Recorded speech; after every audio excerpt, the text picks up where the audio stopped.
بسم اللہ الرحمن الرحیم۔ السلام علیکم ورحمۃ اللہ وبرکاتہ۔ آپ سب دوست کیسے ہیں؟ امید کرتا ہوں خیریت سے ہوں گے۔ میں ہوں غلام مصطفیٰ برکاتی اور آپ دیکھ رہے ہیں یوٹیوب چینل غلام مصطفیٰ برکاتی۔ آج ہم ایک نئی ویڈیو، نئے ٹاپک، نئے عنوان کے ساتھ حاضر ہیں۔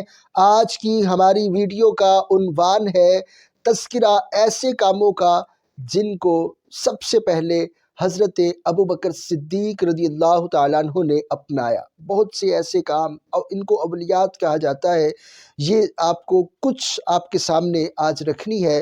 ویڈیو میں جانے سے پہلے جو دوست ہمارے چینل پر نئے آئے ہیں، ہماری حوصلہ افزائی کے لیے ہمارے چینل کو سبسکرائب کر دیں۔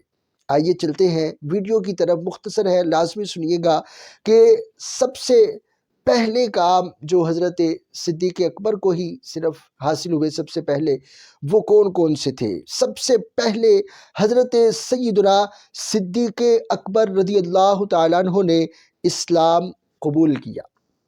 اسی طرح حضرت سیدنا صدیق اکبر رضی اللہ تعالیٰ عنہ ہی وہ شخصیت ہے جنہوں نے سب سے پہلے قرآن پاک کو جمع کیا اور اس کا نام مصحف رکھا۔ اسی طرح حضرت سیدنا صدیق اکبر رضی اللہ تعالیٰ عنہ ہی وہ ہستی ہے جنہوں نے سب سے پہلے جہاد کیا۔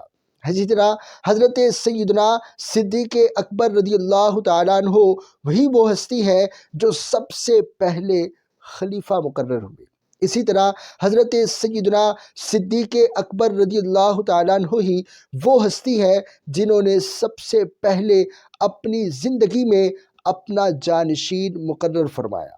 اسی طرح حضرت سیدنا صدیق اکبر رضی اللہ تعالیٰ عنہ ہی وہ ہستی ہے جو سب سے پہلے اپنے والد صاحب کی زندگی میں خلیفہ بنے۔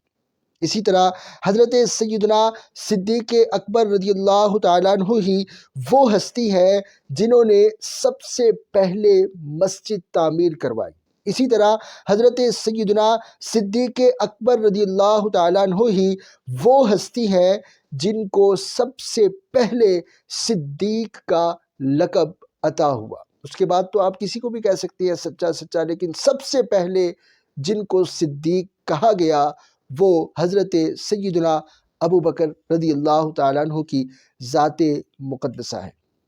امید کرتا ہوں آپ کو آج کی ہماری ویڈیو اچھی لگی ہوگی۔ ہماری ویڈیو کو لائک کریں، شیئر کریں، کمنٹ باکس میں اپنی رائے کا اظہار ضرور کیجیے۔